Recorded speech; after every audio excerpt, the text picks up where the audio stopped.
Olá, olá, meus amores, sejam muito bem-vindas. Eu hoje trago aqui um tema e uma pessoa muito especial. Então hoje vamos falar de ter filhos saudáveis e a forma como nós precisamos de sair de um padrão. Primeiro de tudo, o meu nome é Cristina, sou especialista em Medicina Natural e Integrativa e todas as semanas eu vou começar agora a fazer aqui uma colaboração com alguma outra especialista de outras áreas que também fazem muito sentido aqui no meu espaço.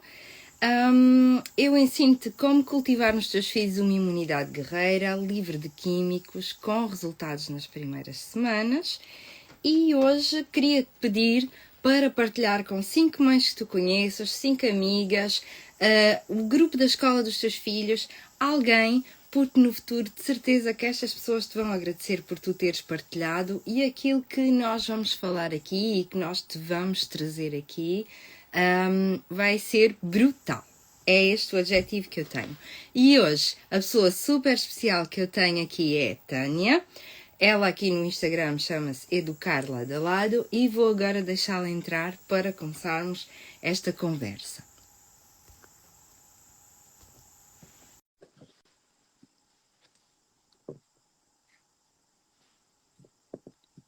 Então ela está a entrar, acho eu. Cá estás tu. Olá, É muito bem-vinda. obrigada. Ouvem-me bem? Veem-me bem? Digam aí nos comentários, faz favor. Espero que sim. Então, convidei-te, vou dar assim um overview da coisa. Convidei-te porque no Imunidade Guerreira, que é a minha metodologia, eu falo de uma coisa que eu chamei sistemas de decisão. E que é o quê? Essencialmente saber decidir no dia de hoje, sabendo o quanto isso vai afetar e quais as consequências a curto e a longo prazo.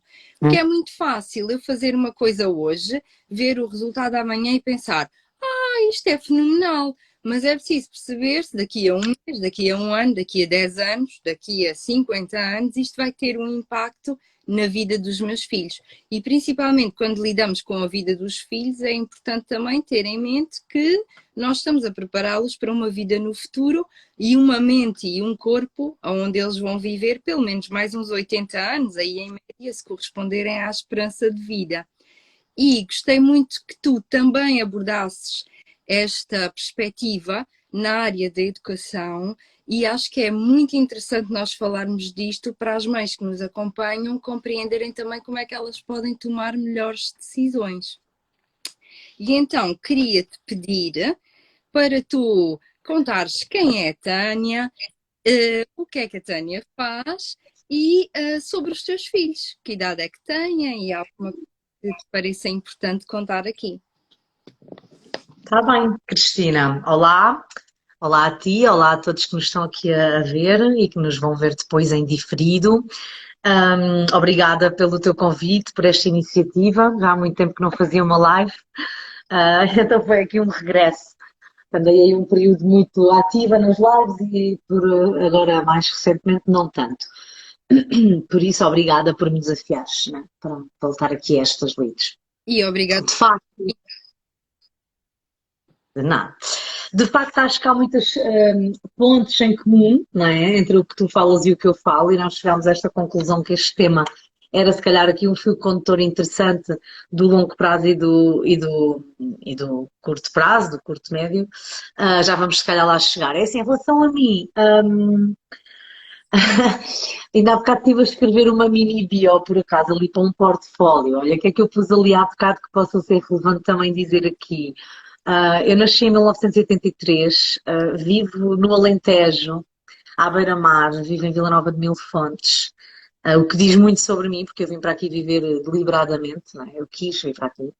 O contacto com a natureza, com o campo, e já a pensar quando tivesse filhos que era um ambiente mais adequado para a educação das minhas crianças, não é? E para mim própria. E na verdade, o que é que eu posso dizer mais sobre mim? Eu sempre gostei muito de pessoas, sempre gostei muito de comunicar e sempre gostei muito de educação. né? Então tive assim um percurso que ia para ser professora, depois não fui ser professora, depois tirei uma licenciatura em animação sociocultural, então trabalhei muito com intervenção comunitária, intervenção nas comunidades, projetos de apoio mais social a comunidades vulneráveis. Comecei a aprender muito sobre promoção de competências, portanto, empoderamento destas comunidades, como é que elas podem melhor conhecer-se para melhor aumentarem a sua qualidade de vida, isto, né, numa perspectiva bastante abrangente. Depois tive então os meus filhos. Há quase 10 anos nasceu o Pedro e depois a Inês, que vai fazer, ele vai fazer 10 e ela vai fazer 7, vão fazer agora no fim do verão. Tem 9 e 6 neste momento, né? E quando o Pedro nasceu, eu trabalhava numa escola profissional e eu estava a perceber muito na prática o problema que nós temos nas nossas escolas, não é? Os vários grandes problemas que nós temos nas nossas escolas, porque trabalhava numa escola. E porque desisti de ser professora, mas dei por mim, já estava no contexto socioeducativo, a fazer esses tais projetos dentro das escolas e a mediar entre as famílias e os professores e os alunos, um bocadinho neste papel, e comecei-me a perceber de muita coisa que eu vejo que está errada. E pronto, e aí eu, assim, afunilei um pouco mais, não é, a minha especialidade, a minha carreira, aquilo em que eu estava a investir e a trabalhar e a especializar-me. Descobri a disciplina positiva, a parentalidade consciente, que fizeram muito sentido para mim enquanto profissional e enquanto mãe. E pronto, e depois voltei a estudar em 2016, tirei mais umas quantas certificações e muitas leituras e muitas pesquisas, muito estudo também autodidata. E pronto, e hoje em dia trabalho nesta área, né, da promoção de competências parentais, né, que antes era uma promoção de competências mais alargada, e eu, né, afunilei para aqui para as competências parentais e educativas, no fundo.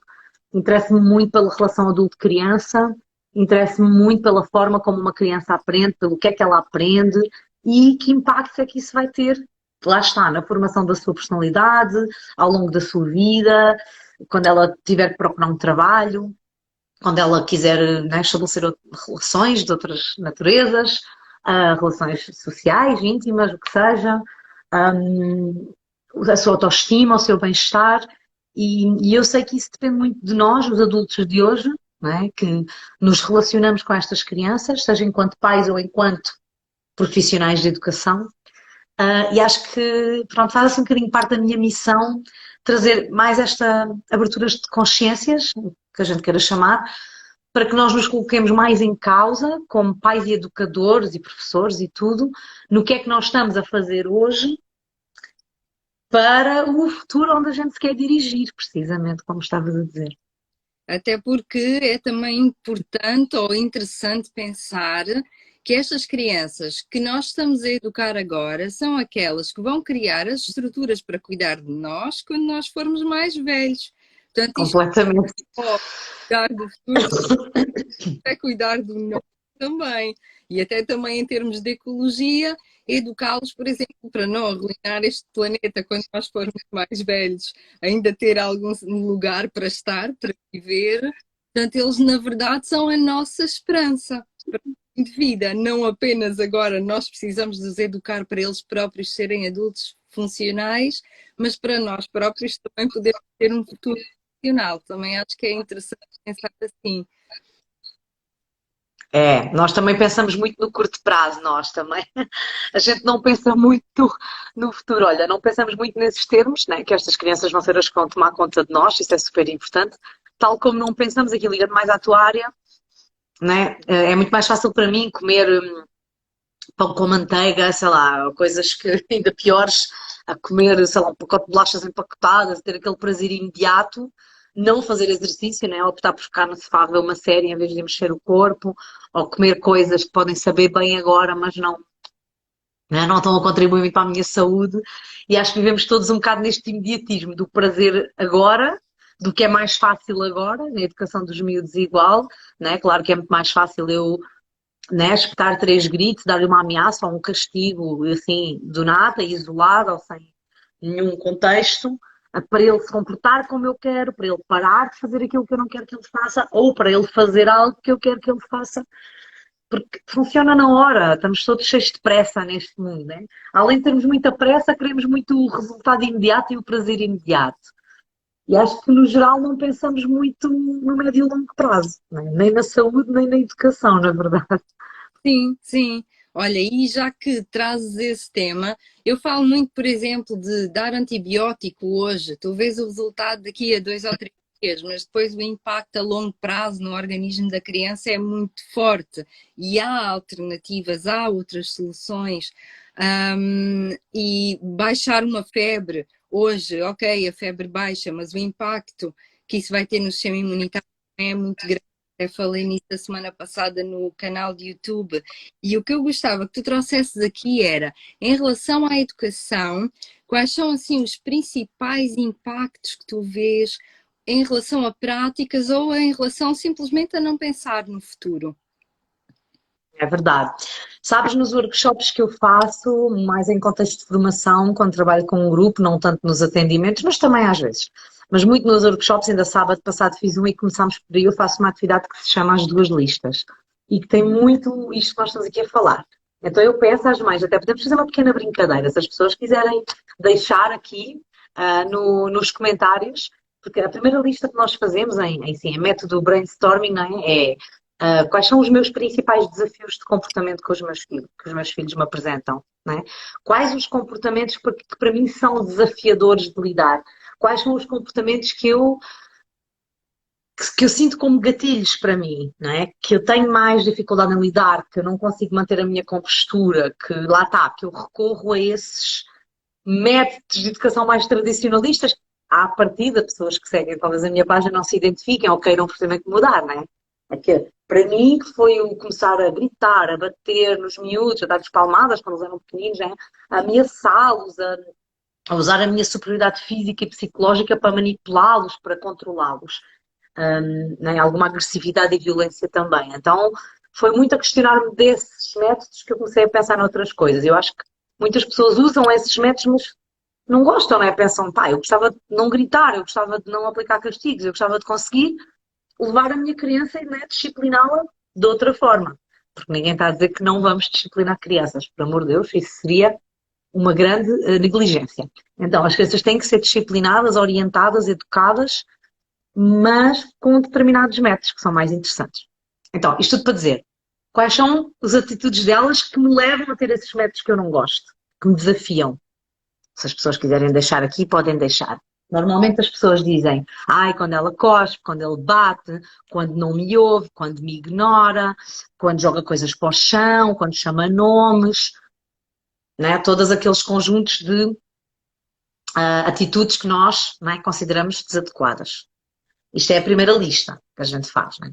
Tal exercício das duas listas, que são os comportamentos que a gente chama de desafiadores. Na segunda lista nós vamos, ok, falamos desses comportamentos e enumeramos todos. E numa segunda lista nós vamos fazer outro título, que é que competências e habilidades de vida é que eu gostaria que o meu filho desenvolvesse, né? Que adulto é que eu gostaria que ele fosse, com que características? Então normalmente as pessoas podem dizer, não sei, diz-me tu, Cristina. Olha, eu gostava que os meus filhos fossem crianças. Não, em adultos. Vamos pensar nele daqui a 20 anos. Estou a pensar neles em adultos, mas disse crianças. Gostava que eles fossem sensíveis e empáticos e no nível das competências que fossem habilidosos e desenrascados. São coisas que eu valorizo. Exatamente. Desenrascados, habilidosos, empáticos, responsáveis. Normalmente as pessoas dizem coisas do tipo, né? Quem está aí desse lado a ouvir pode também fazer este exercício. Que adulto é que eu gostaria que o meu filho se tornasse, né? Então normalmente a gente diz este tipo de coisas. É comum a maioria de nós pais, penso que né? Uma esmagadora maioria que queira este tipo de coisas, né? Que a criança se desenvolva e se torne um adulto responsável, empático, como estavas a dizer, que saiba comunicar com os outros, que tenha uma boa autoestima, que saiba né, colocar os seus limites sem ferir os limites dos outros, respeitando o outro, mas a si mesmo também. Não é que saiba dizer um não, mas que também saiba ser assertivo, mas que também saiba ser talvez flexível e adaptável. Enfim, que seja feliz, que saiba construir boas relações. Acho que todas estas coisas nós, né, sonhamos um bocado para os nossos filhos. E qual é a ligação entre estas duas listas, né?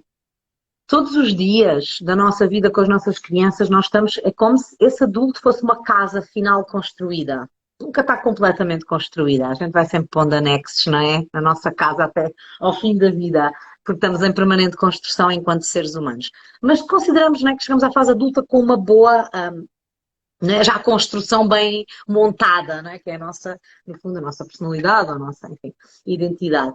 Um, e nós, como adultos, vamos colocando como que um tijolinho a cada dia, ou vários tijolinhos em cada dia.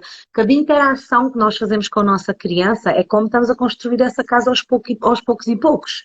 Todos os dias. Quando vamos levar à escola, quando eles chegam a casa, quando vamos passear ao fim de semana, quando ele bate na irmã, quando eles não querem comer, quando eles não querem tomar banho, quando eles partiram algo, quando eles têm uma discussão com um amigo, quando ele me fala mal, né? Então, em todos esses momentos, nos bons e nos maus, nós vamos estar a fazer uma construção.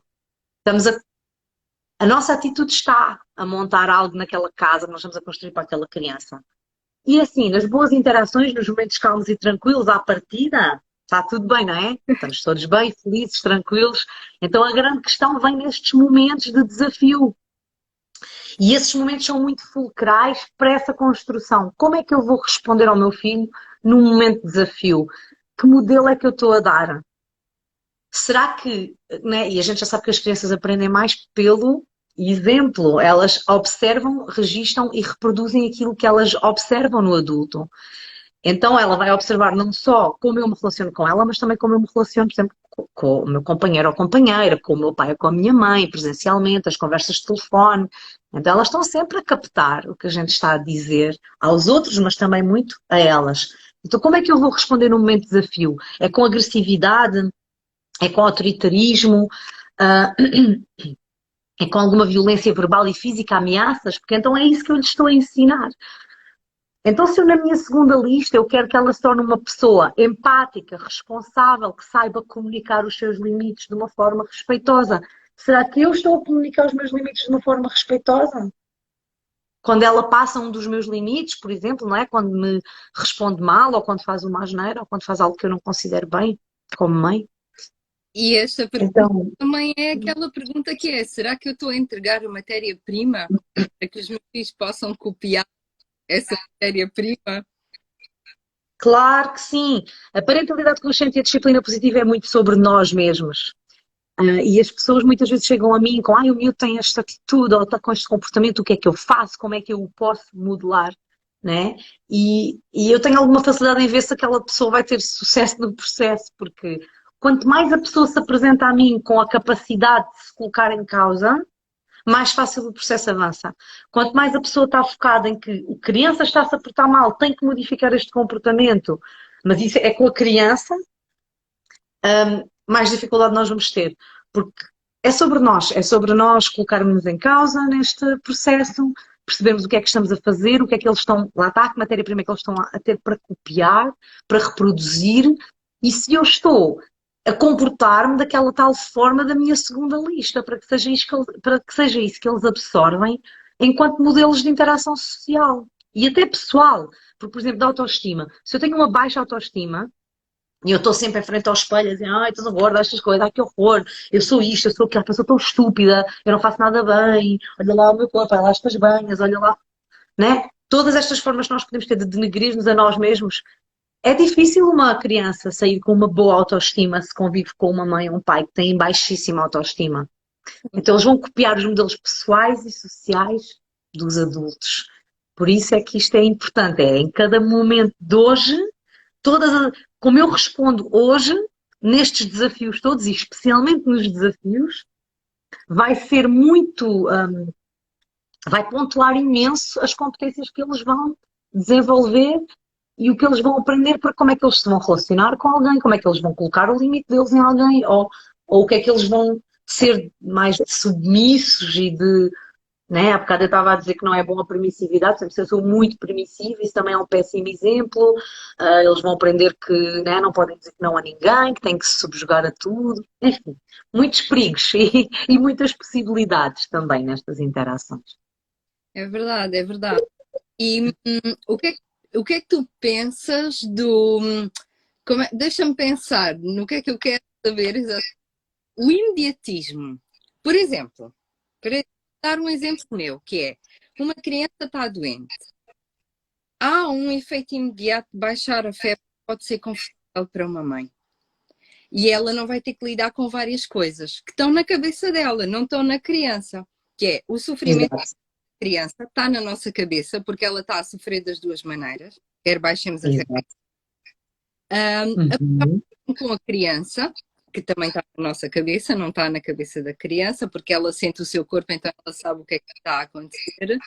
E às vezes até as opiniões externas que vão pressionar a mãe a fazer as coisas que estão estabelecidas, digamos, pela norma, pelo mainstream, e ainda vai ter que lidar com a antecipação dela não conseguir controlar os acontecimentos, que é uma coisa que ela quase se habitua. Eu dou este comprimido, controlo os acontecimentos, sou a Wonder Woman aqui da situação. Este Yeah. tipo não está em todo lado. Género, eu como batatas fritas, sabe-me bem agora, fico feliz, à noite vou-me sentir uma porcaria, mas isso depois é mais tarde, já não tenho que pensar nisso agora. Como é que os pais podem criar uma mentalidade blindada a este imediatismo de não sentir, agora vou mandar aqui 3 berros, vou acabar com esta situação porque não estou mais a aguentar isto, já estou engatilhada, que também acontece, não é? Tipo, abrem os nossos gatilhos ainda da nossa, Claro. ou estou em pânico porque estou no café, toda a gente a olhar para mim, estou atrasada, quero-me ir embora. Então, como é que os pais podem criar uma mente blindada para sair deste imediatismo, daquilo que os outros esperam de nós, de ter a sensação de controle das situações, de querer acabar com aquilo rápido, de abrir os nossos gatilhos, todas estas coisas. Ou seja, Falaste de, basicamente, uma tese de doutoramento diferente, mas pronto, assim, tipo, falaste de muitas coisas interessantíssimas, não é? Desde a pressão social, desde...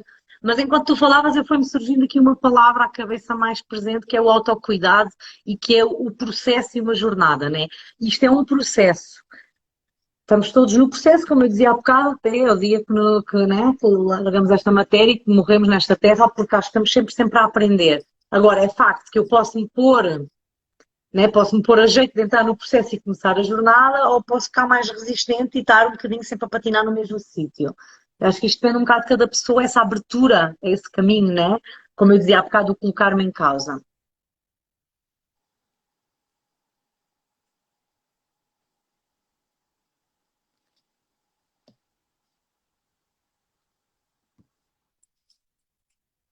Ah, ela está ali.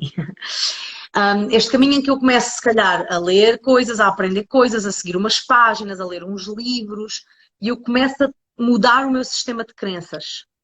Né? Talvez eu comece a aplicar algumas coisas que aprendi e eu veja uma diferença tão grande nos meus filhos. Olha, ainda esta semana recebi um testemunho de uma mãe que fez um workshop esse tal workshop que eu fiz a semana passada, ela fez comigo e ela nunca tinha ouvido falar destas coisas porque chegou ao workshop através de uma outra situação. E ela, depois de uns dias, ela interessou-se muito por o que ouviu e pediu-me assim algumas coisas para ler e tal. Eu falei na minha página, no blog e assim.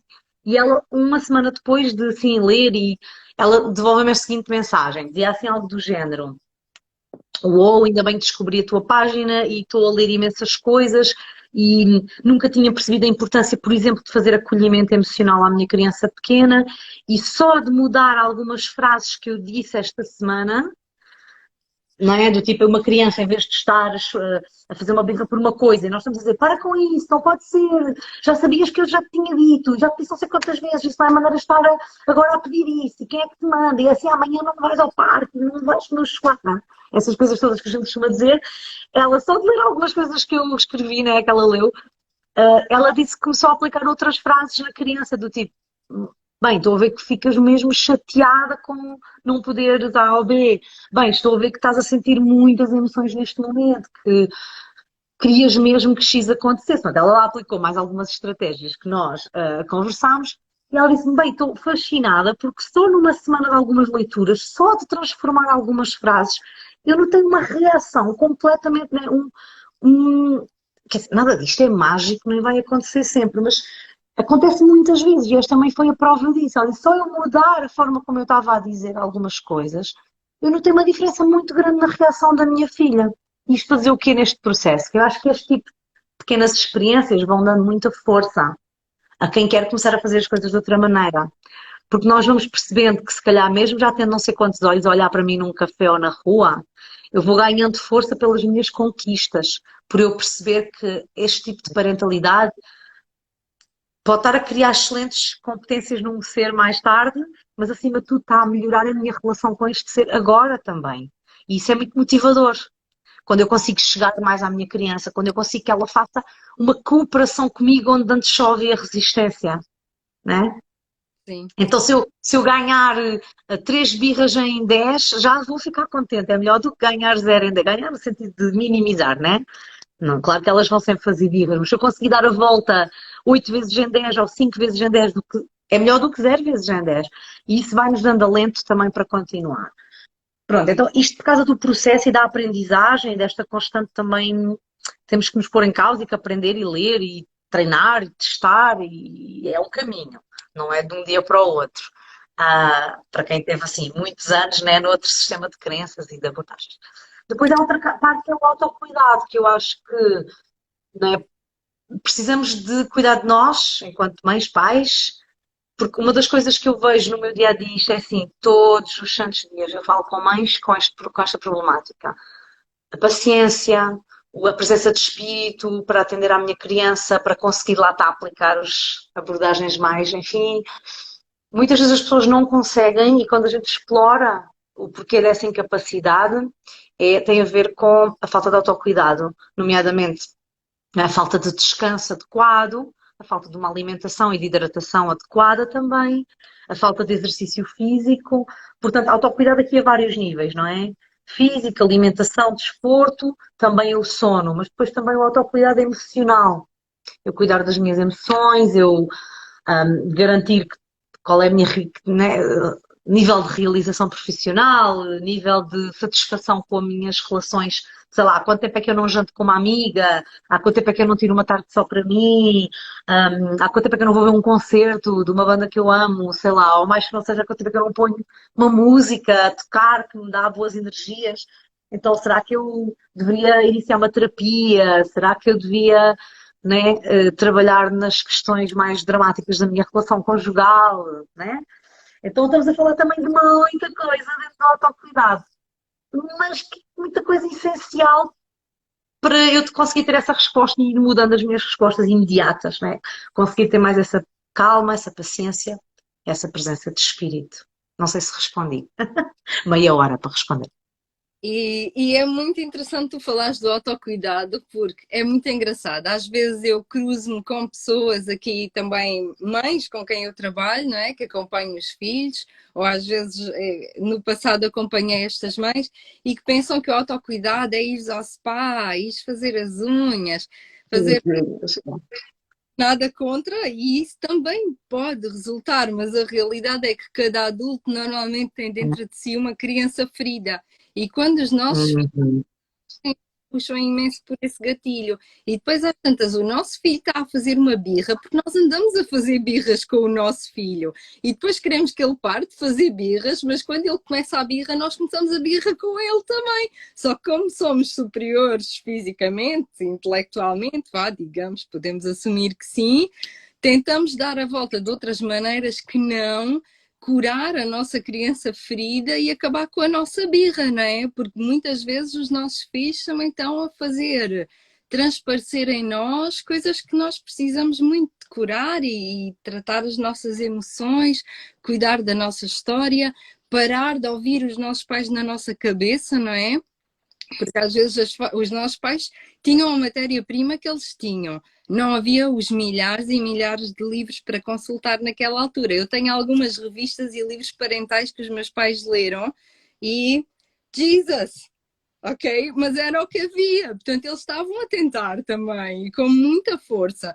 Mas nós só continuamos a repetir isso quando nós ainda não curámos a nossa história. Porque entramos no gatilho e depois é aquilo que nós cuspimos para os nossos filhos. Nem sequer estamos a pensar no que é que estamos a fazer. Então é muito interessante também ter esta perspectiva de autocuidado E o autocuidado não é ir fazer as unhas, o autocuidado é realmente curar a nossa história. Quando nós fazemos isso, nós precisamos de acolher as emoções e, portanto, não vamos mais ser aquele adulto que não compreende as birras das crianças, porque nós vamos chorar à birranha e vamos perceber que isso é muito importante. Claro que sim, claro que sim. Como é que eu posso atender, né? Uma birra é o quê? É uma manifestação física de emoções muito intensas a serem vividas pela criança, não é? Podemos estar a falar de tristeza, raiva, frustração, medo, ok? Pronto. E enquanto nós não entendermos, porque é o que estás a dizer, muitas vezes nós nem sabemos lidar com essas nossas próprias emoções, não é? Andamos aqui aos 30, aos 40, aos 50 anos a tentar perceber que se calhar tentar descobrir que ter raiva afinal não é errado, que é ok ter medo, que eu posso me sentir frustrada. Há formas, obviamente, mais adequadas de canalizar, de processar todas essas emoções. Mas nós não fomos ensinados isso quando éramos pequenos, não é? Os nossos pais, genericamente falando, não tinham de facto ainda estas ferramentas que hoje em dia já começam, não é, a estar mais ao alcance de todos nós, de compreender o que é a educação emocional. Não havia filmes como o Divertidamente, não é?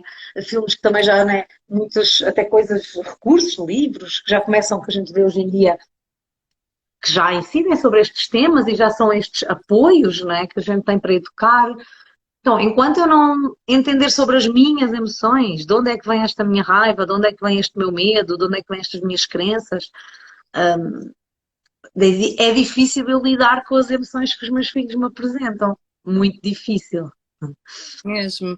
Então, esta visão de longo prazo também é muito interessante, a meu ver, para dar esta matéria-prima para copiar aos nossos filhos, que é quando eu estou a sentir que eu tenho um problema, eu tenho a possibilidade, eu tenho a porta aberta de me trabalhar o meu interior e isso vai-me ajudar a resolver esse problema. E eu posso, sei lá, os meus filhos podem ser o adulto que vai ter vontade de chorar numa conversa séria com o chefe do trabalho, não é?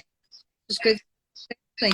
Ou podem ser a pessoa que tem medo de falar em público, por exemplo, como eu já fui, ou podem ser a pessoa que, quando ouve gritos, abre-lhe os gatilhos e eles já nem conseguem pensar e ficam desorientados. E ver os pais, ver a fazer este trabalho, a perseguir este trabalho interior, também é uma perspectiva de longo prazo bem importante para que os nossos filhos percebam que essa porta está aberta. Ou seja, agora eu posso ter, digamos, entre aspas, uma falha nas minhas capacidades sociais, mas consigo trabalhar, não é? Ah, olha, estou assim e assim, Gabriel, e pronto, e ficar aqui. É verdade, é verdade. Isso é um ensinamento poderoso, não é? Podemos sempre mudar, podemos sempre melhorar-nos, não temos que viver com as mesmas coisas, não é? Porque certamente, mesmo quem está hoje em dia a procurar um caminho de parentalidade lá está mais consciente, mais positivo, mais humanizado, ah, lá está, isso é um processo, não vai acontecer de um dia para o outro, né? Até eu, como educadora parental, tenho a certeza que estou, né, a deixar muitas marcas e muitas delas não muito boas nos meus filhos, de muitas coisas que eu faço e que eu ainda estou a resolver e que me está a demorar algum tempo a resolver, porque não são coisas também. Então, eles também vão precisar desse caminho, não é? Vai ser ok um deles acharem, se calhar é melhor ir fazer aqui uma psicoterapia, resolver as coisas que a minha mãe, que tinha a mania que ensinava às outras mães, mas que também falhou comigo e espero que eles né, reconheçam isso como um caminho super válido, porque eu certamente que reconheço né, os meus erros enquanto mãe e sei que eles também vão ter as coisas deles para resolver, não é? Por muito boa intenção que eu tenha, tenho a certeza que eles terão coisas para processar um dia mais tarde, não é? Estamos sempre no processo e a verdade é que a visão da criança, do seu meio envolvente, não está tão ligada assim aos factos. E então, por muito bons que possam ser os pais e por muito bom que possa ser o ambiente da infância, a criança vai encontrar qualquer coisa. Vai sempre haver ali um trauma qualquer, nem que seja o do nascimento, se não houver mais nenhum, estar no quentinho e escurinho. Ai, há sempre, há sempre. A gente tem que perceber que trauma não é só coisas muito graves e fortes e enormes, não é? Há muitos. Não há infâncias perfeitas, não há, não há, não há, não há. Né? E eu apanho muitas pessoas que dizem, ai, não, a minha infância. Né? A gente começa a desconstruir. Há coisas, porque há as vivências de casa, há as vivências da escola, do bairro, da família alargada, há sempre coisas, não é? E houve sempre coisas que nos marcaram pela positiva, claro, e pela negativa também, não é? Há casos horrendos, não é? Há violações, há maus tratos, há negligência grave, há viver em ambiente, sei lá, de guerra, de pobreza extrema, não é? Isso são traumas, há uma escala, não sei se a gente pudesse numa escala, mas certamente há muitos, o que se chama os ACEs em inglês, que é experiências adversas na infância, e aquilo tem várias categorias e vários, como que a gente quer chamar, níveis. E Uhum. então né, assistir a discussões entre os pais, mesmo que com a criança, por exemplo, tenha sido sempre tudo bem, isso é traumático. Há muita, muita, muita, muita coisa, sei lá. Eu falo muito daquilo de obrigar a comer, por exemplo, sei lá, sermos obrigados. Eu tenho tantos testemunhos, pessoas que dizem, lembram-se perfeitamente, por exemplo, terem sido forçadas a comer na escola, por exemplo.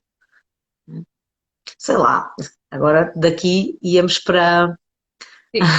muitos assuntos que traumatizam potencialmente, mas sem dúvida que nós vamos. É os tais tijolinhos, não é? Estão lá aqueles tijolos que um é maior que o outro, aquilo fica meio torto e tal. Somos todos humanos e isso faz parte.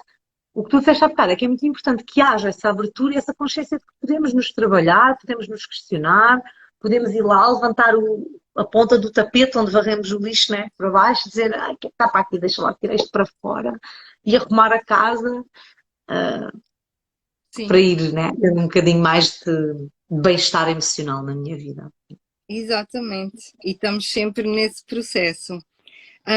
Olha, eu trago aqui uma pequena história e depois vou-te pedir também uma pequena história. E a minha é da semana passada, portanto não é do passado, passado longínquo, mas é muito interessante, do curto e do longo prazo. A semana passada eu fiz uma aula sobre o sistema imunitário e eu ali dei um exemplo sobre a febre e que não era muito correto baixar a febre por ser uma resposta imunitária da qual o corpo depende. E, portanto, a febre é como se fosse a nossa medicação endógena. É um estoque interior de medicação que nós temos disponível e que deve ser estimulado.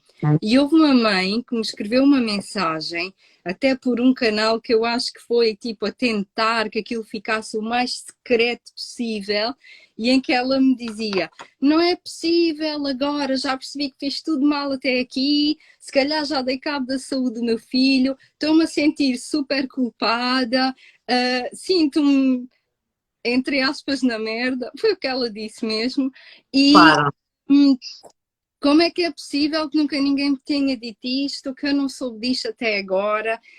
Agora já sei até as consequências de tudo aquilo que eu andei a fazer, ainda aumenta mais a minha culpa, porque agora até já estou a observar no meu filho essas consequências, e como é que agora eu vou sair desta espiral em que eu criei uma situação na qual eu não quero estar e eu achava que fazia tudo bem e afinal andei a fazer tudo mal. E eu disse-lhe: a realidade é, nós estamos sempre a fazer o melhor que nós sabemos com aquilo que nós temos, não é? Como em informação. cada momento, E claro. a partir do dia, eu chamo de dia zero. O dia zero é quando eu descubro, e afinal fiz isto tudo errado. Então esse é o dia zero. E a partir daí eu tenho a hipótese de começar de novo, não é? Em que o amanhã será o dia um e eu posso começar a escrever uma história diferente. E, portanto, na verdade, nós mães temos nas mãos uma chave que é a chave para mudar um bocadinho o futuro dos nossos filhos. No meu caso, eu trato disso na saúde, em que mesmo que até ao dia zero tu tenhas feito coisas que depois tu descobres que não estavam muito corretas, tu ainda consegues dar a volta a muitas delas e consegues melhorar muitas outras. Agora, o que é importante é, naquele dia que a gente descobre, começar então a fazer diferente e começar a fazer alguma coisa. E quando eu lhe expliquei isto, ela depois disse: sim, realmente o que é importante é ter esta visão a longo prazo que eu nunca tive, é ter esta capacidade de saber quais são as consequências daquilo que eu estava a fazer, porque eu achava que não havia consequências, que não tinha consequências, então o melhor era baixar a febre e pronto, naquele dia estava tudo resolvido, funciona, entre aspas, portanto está tudo certo para mim, está tudo bem para mim. Está com as minhas preocupações e relações em relação às febres do meu filho. Claro que eu ajudo-as a tratar a febre com tratamentos naturais, não é só ficar ali a ver o nosso filho com febre e pronto, e cruzar os braços, não é? Mas gostei que ela própria tivesse tirado esta conclusão do género. Agora eu já sei o que é que acontece a longo prazo e isto foi bom para mim, foi positivo para mim. E eu acho que isto é muito importante por duas razões. Primeiro, para tomar boas decisões, não é? E sentir que realmente temos o conhecimento para tomar boas decisões, que às vezes é uma coisa que falta aos pais, é sentir que possuo o conhecimento para tomar boas decisões. E a segunda coisa é para não sentir culpa, porque se eu percebo hoje quais as consequências a longo prazo, então o que eu fiz ontem já não conta, eu não sabia, não é? Não conta. Vamos pagar aqui Ah, e vamos começar de novo. E pronto, queria que tu me trouxesses também a tua visão e alguma história de algum caso teu que tivesse esta visão a longo prazo da educação. olha, não sei se tem assim uma história em particular, mas né, tu estavas a falar de culpa. É uma coisa que a gente também fala muito na minha área, né? Esta culpa materna. E ao ouvir-te eu estava a pensar, talvez que é um pouco mais fácil, mas pelo menos é mais linear nas questões da saúde, porque há uma lista, estes são os alimentos que fazem bem, à partida, né? Estes são os que deves evitar. A febre teste X deves lidar desta forma, né? De repente está-me a parecer que pode ser um bocadinho mais linear. Eu fiz uma aprendizagem, já sei que eu posso combater a febre até um certo ponto, né? Há de haver as exceções, mas por norma posso deixar subir um bocadinho mais, não preciso de dar um comprimido, né? Um Benuron logo aos 37,5, aos 38, aos 38. Ou posso baixar com limão nas costas, pelo menos foi como a minha sogra me ensinou a fazer aos meus filhos, foi, né? Esfregar limão nas costas, ou com os óleos essenciais, ou com o que seja. Então eu adquiri aquela aprendizagem de que para a frente eu posso aplicar esse novo método.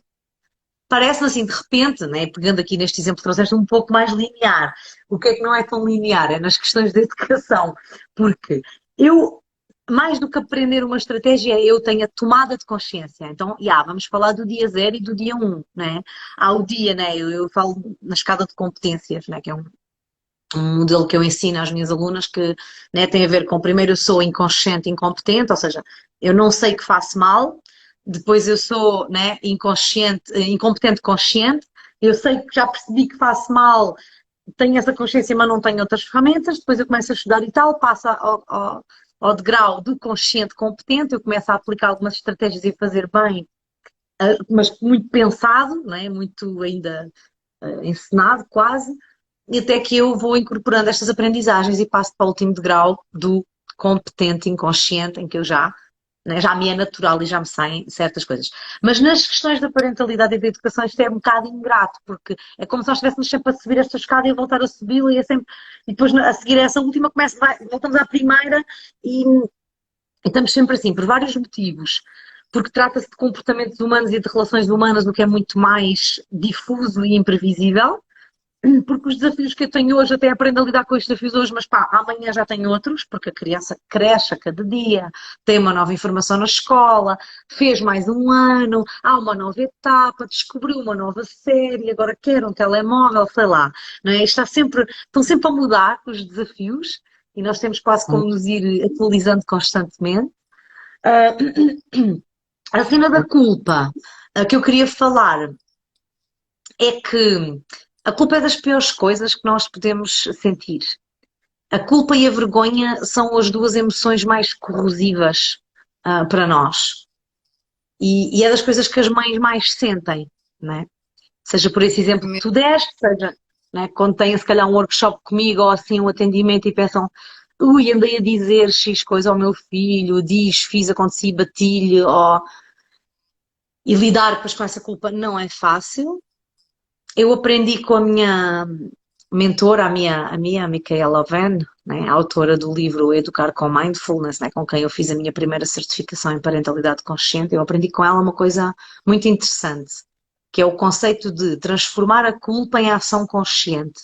Né, que é, em vez de eu ficar a remoer naquela culpa, ai meu Deus, o que eu fui fazer, e agora, e a pôr todos os cenários possíveis de tudo o que de mal vai acontecer à minha criança, porque eu tive aquelas atitudes, o que é a aceitação, também praticar um bocado a aceitação. Foi o que foi o que tu disseste, fiz o melhor que sabia que pude com as ferramentas que tinha disponíveis naquele momento. Também vai entrar aqui muita autocompaixão, né? Eu fiz o meu melhor que eu achava que era o melhor naquele momento. não foi o melhor. Então, em vez de eu ficar a mastigar essa culpa, eu vou entrar em ação. Eu vou transformá-la em ação consciente. Eu vou entrar em ação. O que é que eu posso fazer agora para fazer melhor da próxima vez, para não voltar a ficar a repetir esses erros, ou minimizar essa repetição de erros. Pá, se calhar vou me inscrever no workshop, se calhar vou tirar um curso, se calhar vou ler mais um livro, se calhar vou iniciar uma terapia, se calhar vou começar a fazer uns registros de escrita terapêutica todas as noites. Eu vou entrar em ação prática com alguma coisa que me ajude a reparar esses erros do passado, ou mais que não seja, a não repeti-los ou não repeti-los com tanta frequência. Depois há outro nível de culpa que é, eu já sei que aquilo é errado e tornei a fazer. Mas pronto, já estamos a complexificar. Mas pronto, então eu acho que é entrar em ação, não é?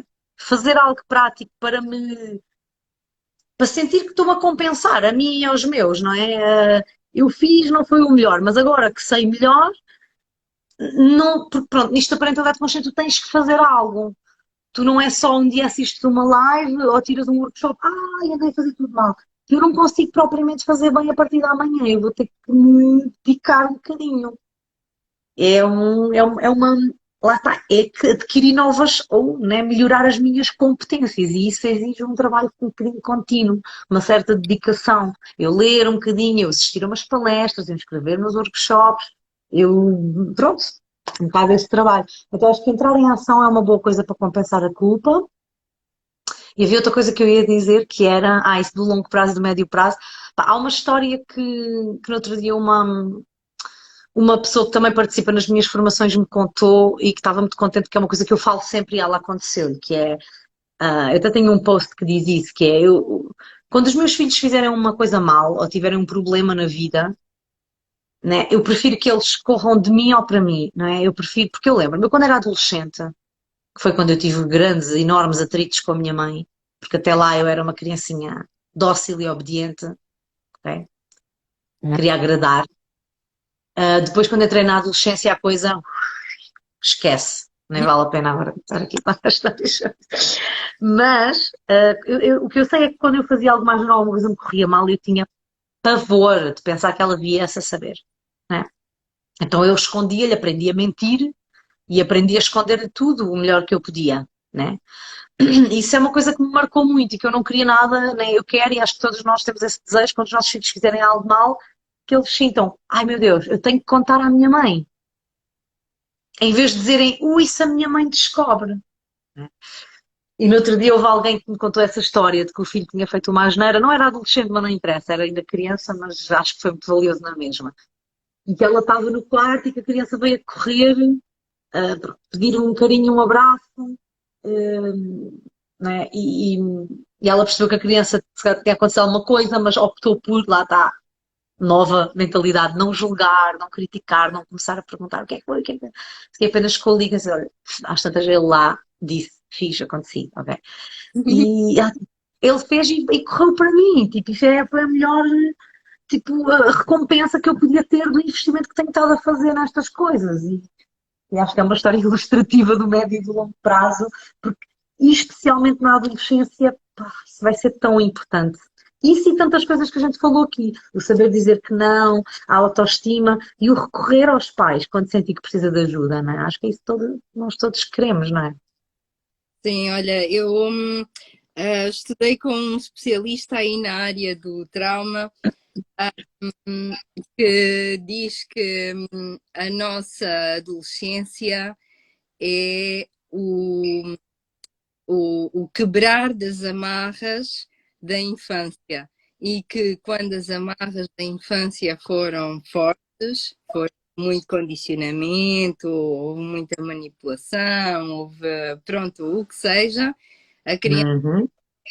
reverter isso e vai aplicar todas essas coisas nos pais. Portanto, eu acho que a adolescência é karma. É mesmo, é mesmo. E é uma área que os pais têm tendência de apertar o controle e apertar a vigilância quando é hora de largar, de confiar. Só que quando tu não construíste isso, como tu estás a dizer, quando as amarras foram fortes, depois é muito difícil. Porque depois a criança vai demonstrar precisamente essa vontade de soltar com muita veemência e nós pais, estás a soltar depressa demais, não podes ir por aí. É um período muito conturbado, de muitos conflitos. E eu digo sempre isso também às mães com que eu trabalho. A adolescência prepara-se na infância, a adolescência prepara-se na infância. Não é na adolescência, isto vem. Né? Quando eu contei no início lá atrás, que eu trabalhei numa escola profissional, na altura que os meus filhos nasceram, eu trabalhava com adolescentes. E trabalhei muitos anos com a adolescência e assistia muito isso, os pais a chegarem lá desesperados porque eles mentiam. E depois como é que tu controlas um miúdo de 15 anos? Como é que tu controlas que tem um telemóvel, que vai de autocarro sozinho para a escola, né? Então os pais querem controlar uma altura em que já não dá para controlar, né? E tem muitas questões isso da adolescência, mas a gente tem que preparar na infância essa confiança, essa relação, essa conexão e essas competências de cooperar, de saber comunicar, de saber respeitar, de perceber os limites.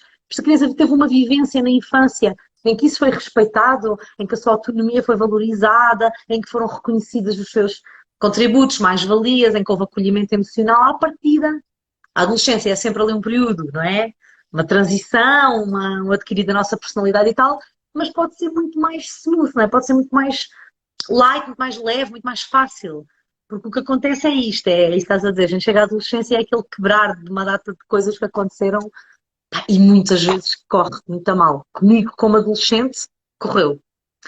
Isso, não é? E podia ter corrido muito pior, que eu estou aqui hoje bem, não é?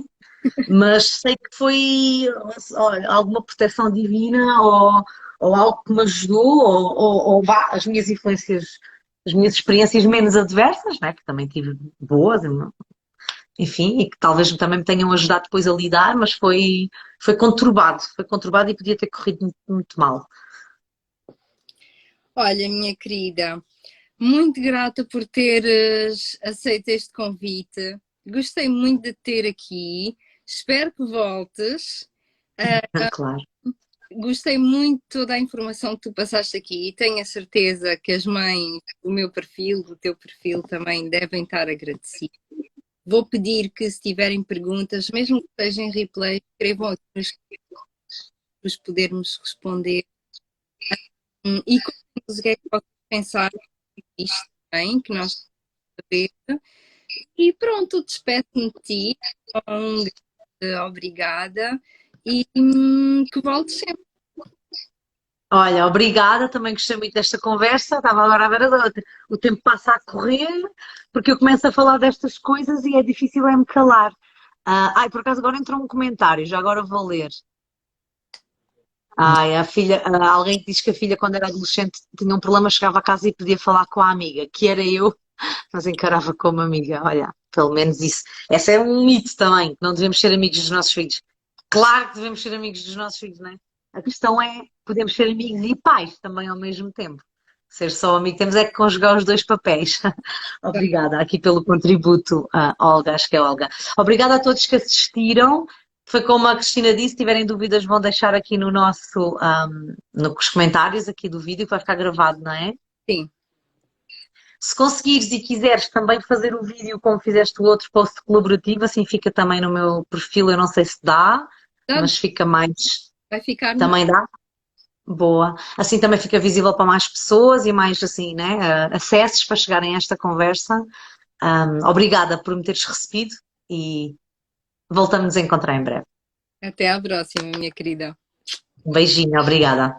Tchau a todos, adeus.